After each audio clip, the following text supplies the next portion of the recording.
మనం ఆఫర్ చేస్తున్న trial BGV or mock BGV ఏదైతే ఉందో దానివల్ల ఉపయోగం ఏంటి అని నన్ను కొంతమంది అడుగుతూ ఉన్నారు. మీకు సినారియో చెప్తాను.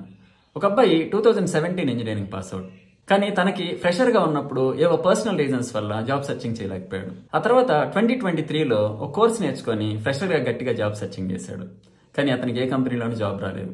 కాబట్టి అతను తప్పక వేరే ఆప్షన్ లేక ఓ కన్సల్టెన్సీ దగ్గర 3 years ఫేక్ ఎక్స్పీరియన్స్ తీసుకుని జాబ్ సర్చింగ్ చేశాడు. తనకి జాబ్ వచ్చింది. వన్స్ అతను ఆ కంపెనీలో జాయిన్ అయిన తర్వాత అతనికి ఆ కంపెనీ బ్యాక్గ్రౌండ్ వెరిఫికేషన్ ఇనిషియేట్ చేసింది. ఆ బీజీవీ రిక్వెస్ట్ కి ఈ ఫేక్ ఎక్స్పీరియన్స్ ఇచ్చిన వాళ్ళు ప్రాపర్ గా రెస్పాండ్ అవ్వలేదు. దానివల్ల అతను జాబ్ పోయింది. అదే ఇతను కంపెనీలో జాయిన్ అవ్వక ముందే ట్రయల్ బీజీవీ చేయించుకుని ఉంటే ఆ ఫేక్ ఎక్స్పీరియన్స్ ఇచ్చిన వాళ్ళు ప్రాపర్ గా రెస్పాండ్ అవుతున్నారా లేదా అనే విషయం క్లియర్ గా తెలిసి ఉండేది. దాన్ని బట్టి ఇతను ఆ ఎక్స్పీరియన్స్ ని కంటిన్యూ చేయాలా లేకపోతే వేరే ఏదైనా ఆల్టర్నేటివ్ చూసుకోవాలని డెసిషన్ తీసుకుండేవాడు. ఐ థింక్ ఇప్పుడు మీకు అర్థమైంది అనుకుంటాను trial BGV or mock BGV అంటే ఏంటి అని. So it's like preventive health checkup.